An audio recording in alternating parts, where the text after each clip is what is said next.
அடுத்த ஆண்டு IPL தொடருக்கான mega ஏலமானது இந்த ஆண்டு இறுதியில் நடக்க வாய்ப்பு இருக்கும் பட்சத்தில், எனவே பிசிசிஐ அதிகாரிகள் மற்றும் ஐபிஎல் அணியின் ஓனர்களுடன் ஜூலை 31ஆம் தேதி பேச்சுவார்த்தை நடத்தப்பட்டது.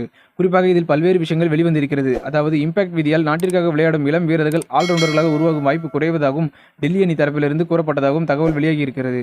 அதேபோல் ஹைதராபாத் அணி தரப்பிலிருந்து 7 வீரர்கள் அல்லது 6 வீரர்கள் தக்க வைக்கவும், அது மட்டுமல்லாமல் ஃபாரின் பிளேயர், இந்தியன் பிளேயர் என எவ்விதமும் இல்லாமல் ஒட்டுமொத்தமாகவும் கூறப்பட்டிருப்பதாகவும் தகவல் வெளியாகி இருக்கிறது. அது மட்டுமா, ஐபிஎல் தொடரின் ஏலத்திற்கு பிறகு வெளிநாட்டு வீரர்கள் காயம் காரணமாக விலகி விடுகிறார்கள். ஆனால் உண்மையான காயம் என்றால் பரவாயில்லை, ஒரு சில வீரர்கள் அப்படி இல்லை. எனவே அப்படிப்பட்ட வீரர்களுக்கு ஏதேனும் நடவடிக்கை எடுக்கவும் ஐபிஎல் அணி தரப்பிலிருந்து கூறப்பட்டதாகவும் தகவல் வெளியாகி இருக்கிறது. அதேபோல் சிஎஸ்கே அணியை தற்பொழுது பார்க்கும்பொழுது, ஒருவேளை 4 வீரர்களை தக்க வைக்க அனுமதி வழங்கினால் ருத்ராஜ் கெய்க்வாட், ஜடேஜா, சிவம் துபே, பத்திரானா மட்டும் தக்க வைக்க தோனி கூறியிருப்பதாகவும் தகவல் வெளியாகி இருக்கிறது. ஆனால் சிஎஸ்கே அணி தரப்பிலிருந்து பார்த்தால் ரைட் டு மேட்ச் கார்டு மூலம் விலையை குறைத்து அல்லது அன்கேப்டு பிளேயர் விதியை பயன்படுத்தி தோனியை தக்க வைக்க சிஎஸ்கே அணி மும்முரம் காட்டி வருவதாகவும் தகவல் வெளியாகி இருக்கிறது. குறிப்பாக அனைத்து அணிகளும் கூறுவது என்னவென்றால், இதனை மெகா ஏலமாக இல்லாமல் ஒரு சிறிய மினி ஏலமாக நடத்த வேண்டும் எனவும் கோரிக்கை வைக்கப்பட்டதாகவும் கூறப்பட்டு வருகிறது.